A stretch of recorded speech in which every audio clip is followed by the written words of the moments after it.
So, good morning, friends. Hearty welcome to the next edition of the VDMA CEO's Thought Leadership Series. And pleasure for me today to welcome Mrs. Bhavna Bindra, Managing Director, South Asia for Rehau. A hearty welcome to you, Bhavna. Thank you, Rajesh. Appreciate the opportunity.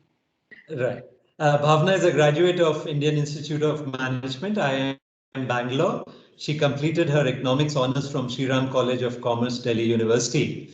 In an interesting career spanning over 2 decades, Bhavna has worked across industries, starting with Boston Consulting Group and then moving to a US-based multinational company, Cummins, an engineering and manufacturing major.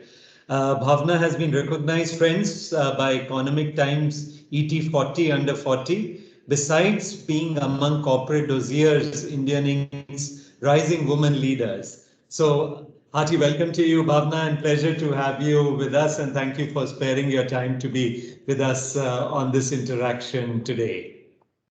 Thank you, Rajesh, for having me here. Look forward to our interaction. Right.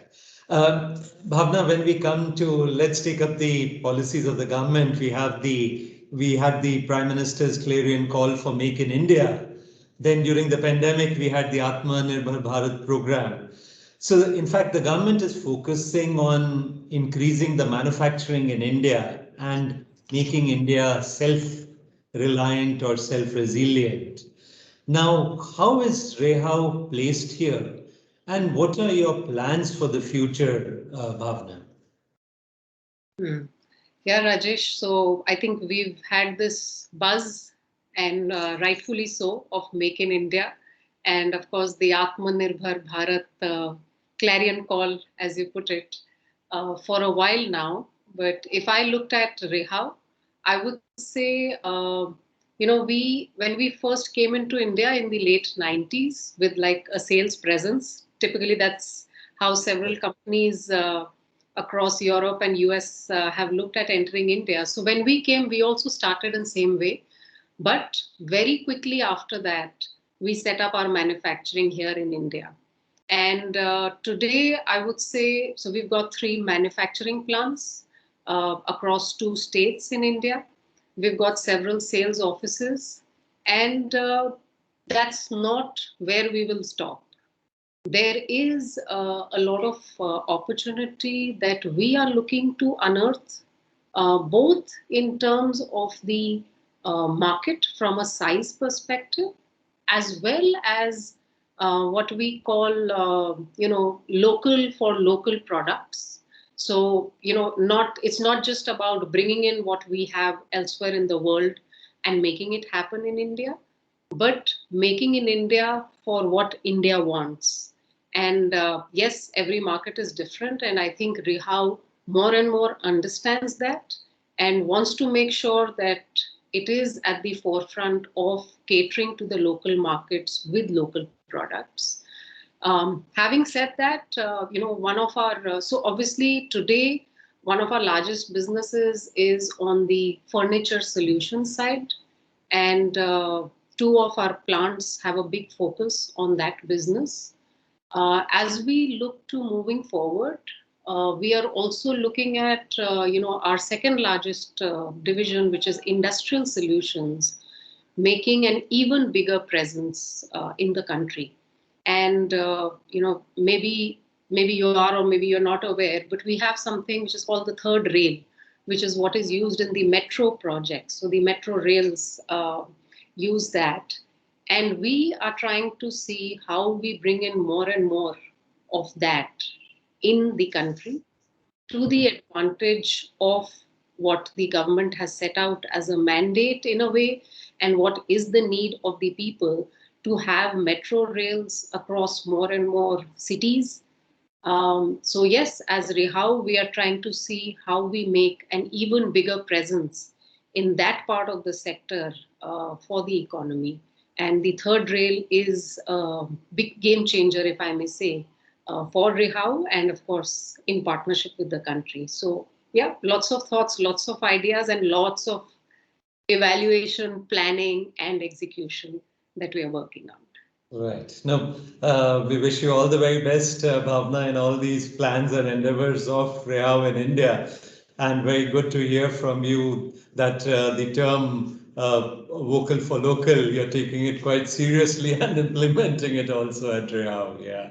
Have that a version of it internally also. So absolutely in it. Right. Bhavna, you mentioned about the furniture industry. Now, you have some very interesting offerings for the furniture industry, especially the edge banding solutions.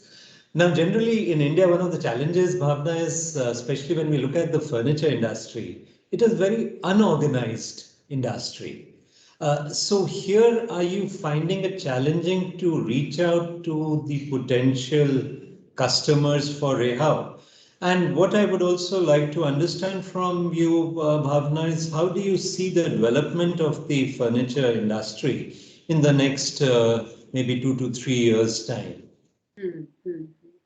So you're right. It is a challenging space to be, but to be honest, and as I landed in my role, I also realized it is a very interesting space to be, because the more we spent time at home, the more we cherished what we had around our house. And yes, it's close to our heart. It is what we all use. We are sitting on or standing against. So, yes, opportunities are plenty. It is a very unorganized market. You rightly said it is very fragmented. And, for Rehav, the presence that we have today, from a market leadership position standpoint, is in a big way facilitated, I would say, with in terms of the partnerships that we have, both with the OEMs as well as with our channel partners. So the distributors, dealers, retailers, and to us, I think this is the part of the value chain we need to look to continuously strengthening, and going beyond. So the Indian consumer, and I mean that's us here also, has become more and more discerning, if I may say. So this is now, it is less about, let's get some cheap imports from wherever, and just get it done. It is more about, okay, do we have the right quality? Do we have the right variety? The whole information boom that we are all sitting in the middle of means we just have more aspirations. And in order to cater to that customer's aspirations, whether the customer is in a tier 1 or a tier 2 or a tier 3, is what Rehav's objective is. So for us, more and more, we are seeing us expanding presence across tier 2, tier 3. And that expansion is obviously in terms of getting deeper with more and more channel partners. Also, in terms of a product range, so we have, I mean, it's amazing. Just you talked about an interesting offering, edge bands, and I think several people don't even probably realize, yes, there is something which is edge bands. We have lakhs and lakhs, I would say, maybe 10 to 15 lakhs of varieties that can potentially be offered, which means we would cover almost, I would say, 80% of what the market would ever want in terms of edge banding solutions. And for us, it's not just about edge bands, it's about laminates, it's about boards. So we are also looking at the entire value chain, and we want to ensure that we enable, whether it is our carpenters, whether it's contractors, OEMs, online players, we enable them with this variety and this quality that only players like us can bring to the table. So for us, it's about bringing in the right products. It is about partnering on the ground. And yes, it is about having the right feet on the street, as we say. So I think even though you'll have this whole piece, okay, this is like a German brand, but yes, the German brand has to work for the population that it is catering to, and for that it has to reach that population. Now, having said that, yeah, as we think more and more about it, it's I'll draw an analogy. For several organizations, when they look to building talent, they want to hire right at the bottom. So, you come out of college and they will hire you and then they will groom you to grow. If I take that analogy into the industry, and I think about, this carpenter who probably does some work at your place, my place, and then I think about his progression. So think about, and maybe it will not happen like overnight, it will take years, but yeah, carpenters becoming contractors, they'll have a few employees, they will work together to make things happen. Sometimes contractors will put up a few machines and they'll make, kind of look at themselves as small OEMs. And this is India shining, right? This is the aspirational class which is working hard to get there. And then you have them growing into larger OEMs. So we've seen OEMs in the 2+ decades we've been around. We were like small shops earlier, and now they've become names which we recognize as brands. And then of course the online players, just make a splash in the whole internet. So to me, our intent is to make sure we have something that caters across the board. And once we have that, and we are able to reach our customers with that, we feel we will be able to make a difference to this aspiration of both the consumers as well as the industry. Moving forward, yes, as we see these aspirations increase, as we see customers becoming more discerning, the furniture industry is growing at double-digit growth rates, 10 to 12, 13. Yeah, there are various numbers, but yes, double-digit minimum is a given. And there is no doubt that will happen. So for us, with the right products, with the right presence, is how we feel we will be able to make our presence felt. Right.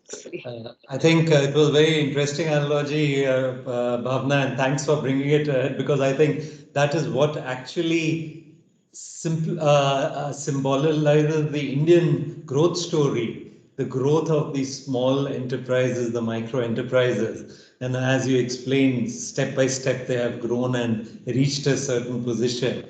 And I think that's what the whole resilience of the Indian growth story or the Indian middle class is all about. Absolutely. And, Rajesh, I'll say one more thing because I'm so glad you picked that up.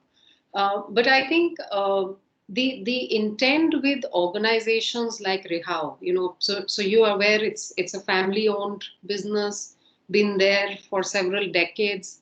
And the intent with such organizations is to not just think next year or last year or 2 years hence, but to actually be part of a journey.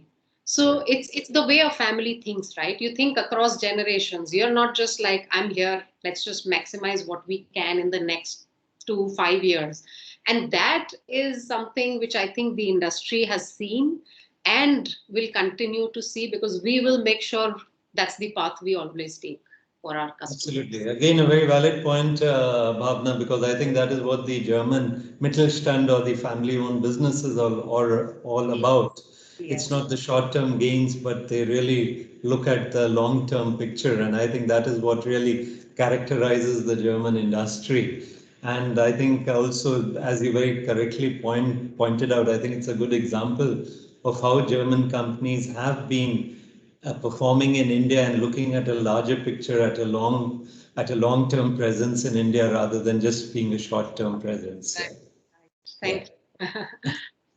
Bhavna, coming to the present scenario, I think a lot has changed perhaps in the last 1.5, 2 years since the pandemic hit us. Now, for example, the gig economy. Earlier, this term gig economy was hardly mentioned, or it was only sporadically mentioned. But now we are talking more and more about the gig economy catching up as a workforce. And in today's world, we are seeing actually with the virtual platforms, it is possible to work from anywhere, anytime. So placement and distance is not a constraint anymore. However, for a technology company, Bhavna, how do you perceive the development of the gig economy, and do you really feel that technology companies, engineering companies can benefit out of the gig economy? That's a very interesting question, Rajesh. And maybe I'll just share with you how I'm thinking on this very interesting point you've raised. So to me, I see the gig economy. So if I look at a spectrum from flexible to rigid, I see the gig economy at this nice, very flexible, almost like shapeless, formless kind of end of the spectrum. And then think about, and I've spent most of my work life in India. Think about this traditional organization, maybe an Indian or an MNC, which expects every individual in its workforce to be coming in at a certain time, to be leaving at a certain time. And in most cases, there would be individuals. So, when I joined the manufacturing space, I was shocked about the fact that anybody and everybody had to punch a card into the organization, and I just couldn't, get my arms around that for a long time. And in case you missed punching for 3 days or you were delayed, and there goes one leave, those kind of rules. So that's the other end of the spectrum, right? Right. So gig economy most flexible, this end of the spectrum most. Now, as I think about what has happened in all our lives in the last 15 months, let's call it 15. I hate to call it a year and a half yet, but let's say the last 15 months, right? That's where we see that we all have had to figure out how can we be more flexible. So the punching went out of the window. Everybody, of course, I mean, the plant still needed that, but everybody figured out how I'll need to still match up to my deliverables. So we already got pushed in a certain degree of flexibility. Now, if I for a minute even left the whole pandemic situation out, there are several organizations of different levels of maturity, for instance, who, when they were talking and trying to make a difference to diversity, let's say specifically gender diversity, they started thinking about part-time roles, flexible roles, all of that. How much have they succeeded? And again, I'm talking from an Indian context perspective for the time being. How much they have succeeded, yeah, we can keep debating, but yes, there has been a needle that has moved in that direction. So between these two ends of the spectrum, there have been, I would say, already moves that have been made, either externally driven, like this whole pandemic situation, or internally, because more and more people realize the value of allowing for some flexibility. Now, irrespective of what this was, external, internal, intrinsic, whichever way you put it, there is still this whole mindset about an organization's culture, about driving with a vision, about a certain mission being made to happen, right? And more organizations, I mean, just a few minutes back, you mentioned about, the Mittelstands, right? So more and more organizations believe that there is a certain fabric to the organization, which is at the crux of what makes them what they are, right? And when the more we think longer term, the more that becomes important. Now, the minute I start thinking on those lines, all of these options on flexibility that we just talked, intrinsic or exogenous driven, can still fit into the organization's fabric and can be made happen. Now, when I think about the gig economy, some of this whole fabric of the organization, in my mind, cannot be easily figured out because you've got a workforce that's like in and out, right? Mm-hmm. And not the other piece is not all of these, I would say, technology companies have had the maturity as well as the ability to be able to create those plug and play kind of roles, which do not require too much of a transition time. So we like to groom our people, we like to bring them up, have them believe in the values, have them drive towards the future. I mean, we talked about, decades of viewing how the market needs to change. And that then starts making it a bit questionable on how can the gig economy kind of tie up with these organizations. there still could be certain roles which, if we put in the effort, and I mean, this is the whole historic, I would call it historic, not prehistoric, argument on outsourcing, offshoring, right? I mean, if you want to just think back a little bit on those lines, yeah, I mean, these were similar doubts, right? Like, how can I send this off? Can I have my R&D center? But that's too core. Do we want to really place it there? Why not have it at the headquarters? All of those were questions there. And I think the same thing would be the questions in our mind as we want to incorporate more and more of this flexibility that the gig economy provides into organizations. So to me, it's going to be a slow move. It will be a bit restricted. And it will also be, when I say restricted, it will be within very specific areas that we can probably think about making it happen. And hence, I would say, yes, the gig economy serves a great purpose for where it has been able to make a presence felt. Can it totally, in the next decades, move into the technology space? I currently have my doubts, but I'll be glad to be proven wrong. And I think some of us can make attempts to drive in that direction, but it will be, like I said, constrained by what it can make happen and what we, as the technology side of things, are trying to get done. Right.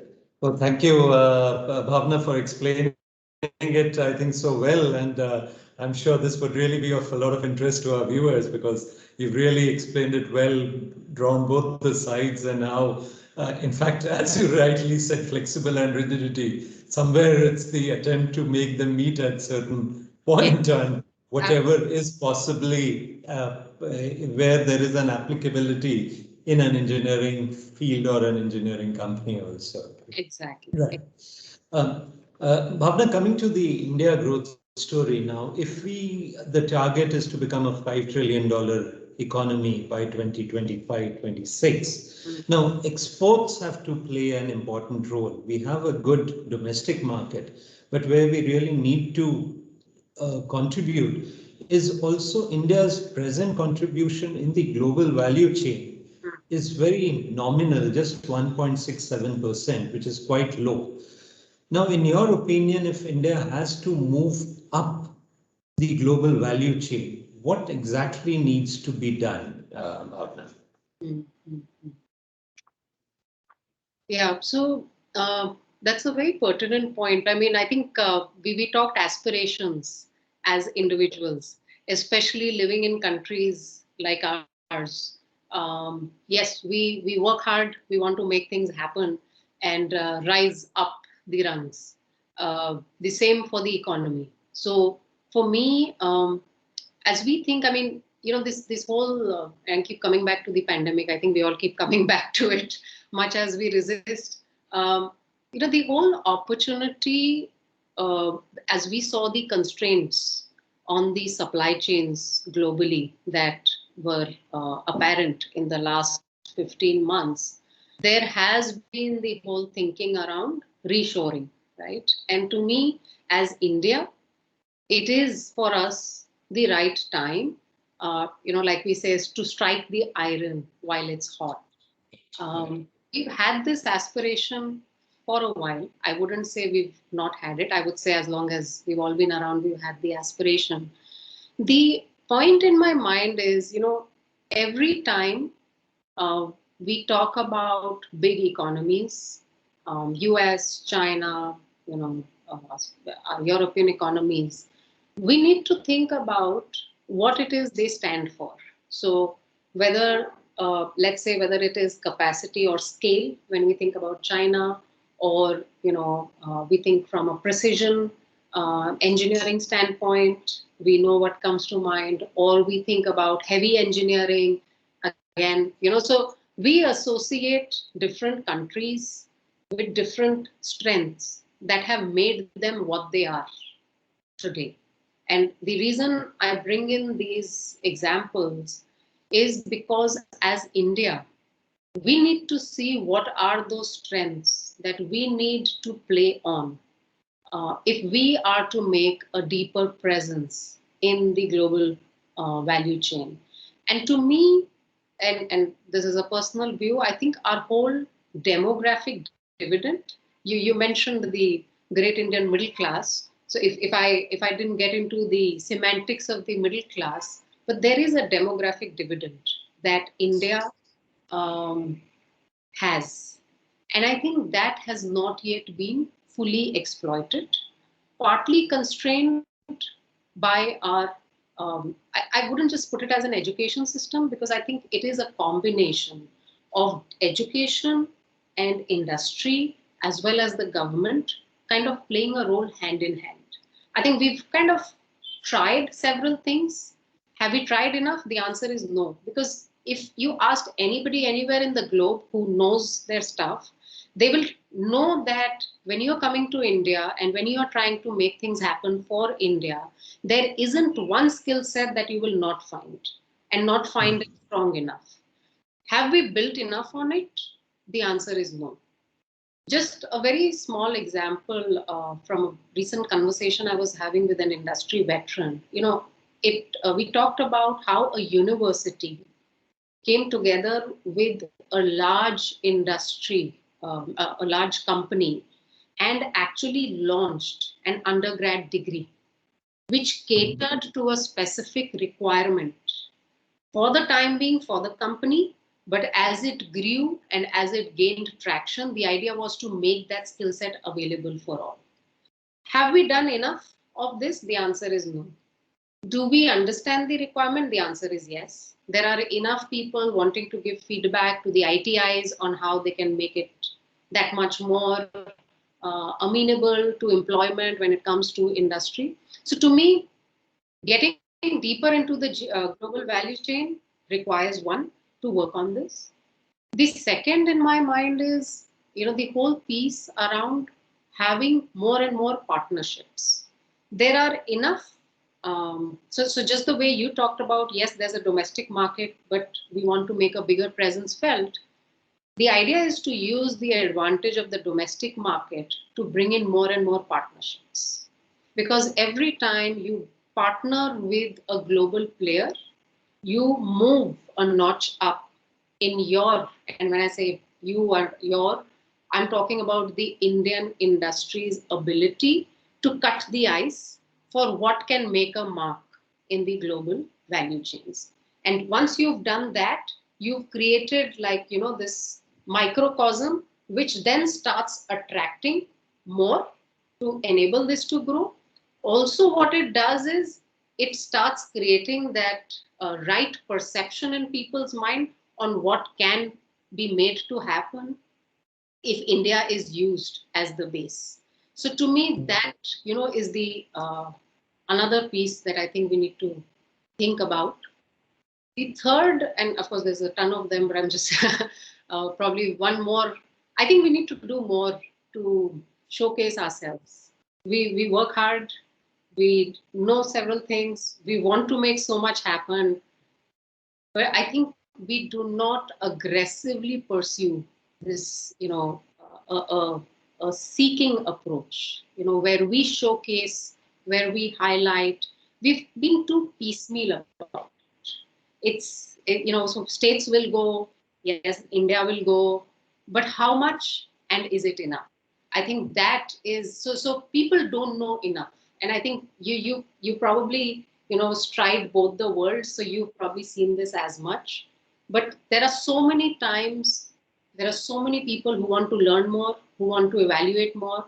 And we realize that only when we connect with them. Can we do more of this aggressively? I know what I'm describing is probably what we call marketing in the corporate world. But the truth of the matter is, it is at the core of highlighting what we can make happen. So yeah, I'll pause here. Just some very thoughts. interesting, very interesting and very valid points, Bhavna, that you brought forth. In fact, if we just dwell a little deeper on this, Bhavna, what you mentioned. Now, I think one of the challenges we face, and this was also in a McKinsey study, they mentioned about the so-called missing middle in India, in the sense that we have too many micro and small organizations and too few of the larger organization. In fact, when we look at also our, we say almost the MSME structure, we have 6.3 million MSMEs in India, and majority of them employ less than 10 people.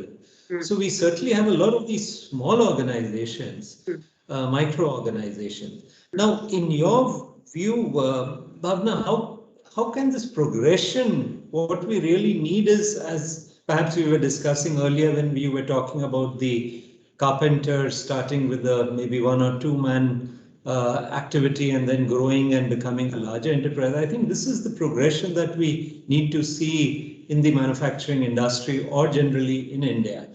Now, in your view, how can this be attained? Because we have a lot of aspirations. You mentioned about the aspiration. We are looking to become a $5 trillion economy. We really don't have so much time, because even if we look at $5 trillion economy, it's only 4 years left to become a $5 trillion economy.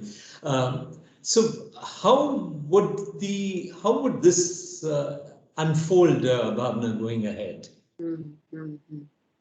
Yeah, that's a very valid question, Rajesh. And I like the way you put it. We really don't have much time. It's like no pressure, but we don't have much time to make this happen. So I'm just thinking, and again, I like to bring the analogies closer home when we talk about individuals. Think about this person. I like the fact, the missing middle, and I was thinking about the great Indian middle class, on how on one side we have this like big chunk of aspirations, and then on the other side, when I come to the enterprises, there's like the missing middle over there. So, but yeah, just taking that little example there, as we think about, let's say, people like you and me, and we think about us coming from grassroots, again the great Indian aspirational class, moving up the ranks, we have the ability, as we move up, to bring several people along with us.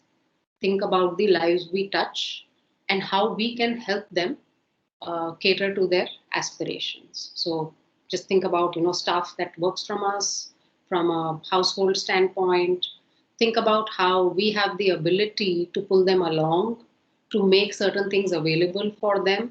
The more we become prosperous. Now, if I switch this analogy to this whole large enterprise point that you made, and I look at the very tiny piece, I think the onus, in a way, I wouldn't say that the complete onus, but the onus in a way is on the larger organizations to take the smaller ones and like this real tiny ones along, rather than, and of course somebody would say, yeah, fine, I'm in the business of things and I need to make sure I get the best price, I get the best deal with this for the right products.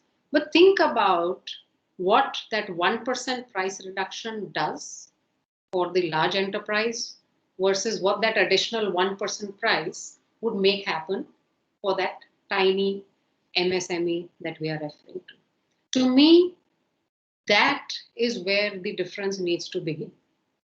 We, as large enterprises, and without naming any, need to think about our roles beyond being just money churners, and to go beyond and say, how can we make an entire ecosystem develop with us? So predators is a wrong word, but yeah, let's look at it from a capitalistic standpoint. But that's the idea over here, that yeah, fair enough, capitalism has got you to a very large size. Can we not always be on that route? And the government in certain ways is facilitating that. I would say mandating it and hence facilitating it so that the MSMEs are supported, etc. But I think there's a big role that the large enterprises need to play. And in fact, in that, I would also, talk about when we say clusters. Clusters become important. And we keep coming back to our German roots. And that's exactly how so much can happen, right? It's not about what individually they make happen. It is about how, when they come together, what they achieve. And that is where the industry and the government partnership is working very well. And I think we have several lessons to learn from there for our enterprises. The other is, I think, in my mind, also for these very small organizations to come up, we have to make sure they have access. And when I say access, I think the whole piece around financing is like talked till the cows have come home. So we'll park that. But even beyond that, whether it's skill sets, and a few minutes back, I was talking about, how that skill set needs to be made available. We can talk about information. How much information do they have, and how much access they have to facilities. To me, that whole piece around access is something which, if made available, kind of starts uplifting them. In the absence of that access, there is a lot of dependency they have to that lord and master, if I may say, just to drive the point home, with the large enterprises. The more they are able to reach out beyond those one or two key customers based on whom they are existing anyways, the more exposure they have, the more they make themselves available, the more they are able to grow beyond. And to me, that is a combination of the way in which we can get them to move up the ladder. Right. I think, again, a very interesting analogy, and just my mind was going, perhaps, Bhavna, it is something like our, in a way, equivalent to our Gurukul system. You have the Guru and the Shishya. So the larger companies have to play the role of the Gurus, and the smaller companies could really learn and then grow, as you mentioned. And if we can provide them the access. In fact, I was reading some very interesting statistics, Bhavna, that among our MSMEs, almost 65% do not have even internet connectivity. So there is a huge gap that is there. And even, I mean, say, even if internet connectivity is enabled, they would have access to a lot of information that is available, and there could be a lot of learning.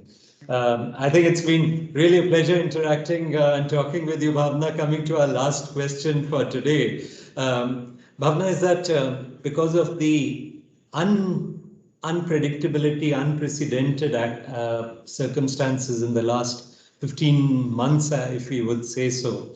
Now, what it has shown is that companies need to be faster, they need to be more agile to face perhaps the unpredictability in the future also. So what we would like to request you is, Bhavna, share perhaps 2 or 3 leadership tips from your side, how companies could become faster, more agile, and more, I think, adaptable to circumstances which are beyond control. And I'm sure this would be of immense benefit to our CEOs of the German companies and all our viewers also, Bhavna. I like this question primarily because I think we were just forced into a lot of flexibility and agility in dealing with what came our way. And to me, I would say a few things, Rajesh. I think this analogy, sorry, I keep bringing in some analogies here just to make my point a little more understood. In the Indian mythology, there is a demon that's called Mahishasur. Okay, and the Mahishasur is, kind of defeated, or rather vanquished, by one of the Devis.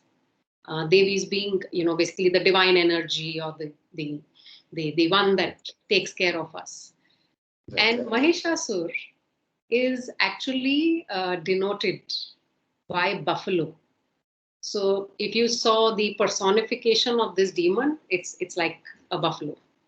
And the reason I bring this up is, as organizations and as leaders, if we have to move in a certain way, which is faster and kind of aggressive.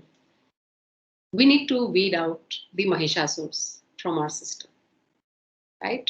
Because the buffalo is basically representative of everything which is lethargy, inertia. And God knows that we have that within our organizations. Now, either you change the intrinsic nature of the buffalo such that it becomes the next bull around or the next even horse around, or you need to get them, weed them out of the system.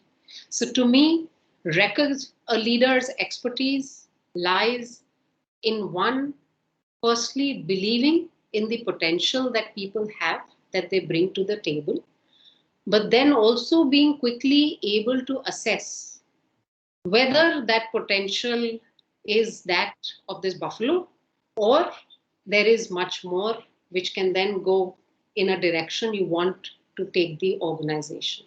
Once we have that clear, we need to move into action to take care and weed out what we have.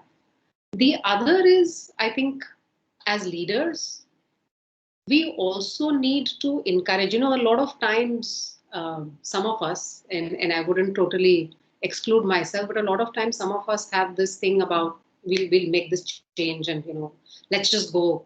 It's like a go, go, go. The point is we forget about even encouraging small attempts. Not everybody who's trying to transform from that buffalo is able to do it fast enough. But if as a leader, I believe in potential, and I keep coming back to that because that's a strong one for me. As a leader, if I believe in it, I would always attempt to encourage even the small efforts people are putting in, as long as it's in the right direction, because change won't happen overnight. And if we want sustainable change, we need to let it go step by step. We need to give people space on what pace they can make happen, as long as they show the ability to drive that change. The other thought that comes to my mind is, as leaders, how can we be role models? I think a lot of times we may end up being hypocrites because we want something and then we are behaving in an opposite way without realizing it. And especially when I'm talking from an Indian context perspective, it is not very easy for a very hierarchical organization to tell its leader that you're not doing exactly what you're asking us to do. And that becomes an important piece when we want to make a difference. We need to role model the change. We need to role model in order to show people. So one is you role model by doing it yourselves. The other is you take people and help them do it. So almost like, showing them how to do it. And that's where, a leader needs to stand out.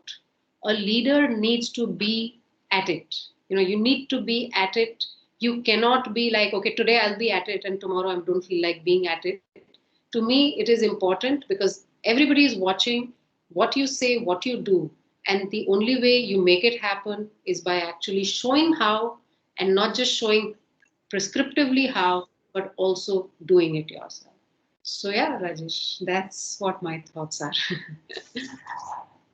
Very interesting. Bhavna, I must really thank you for sparing the time and giving such insights into various topics and also the leadership tips. I think it has really been a good learning and experience interacting with you, Bhavna, and on behalf of the German Engineering Federation, VDMA, and all members, wishing Rehav in India all the very best in your endeavors and wishing you a lot of success going ahead. And I'm sure what you mentioned today, especially your thoughts on the Indian economy, and I was really very impressed with our discussion on the gig economy. I think this is one of the best discussions I've had on the gig economy and explained so well, Bhavna. So thank you very much for this interaction, Bhavna.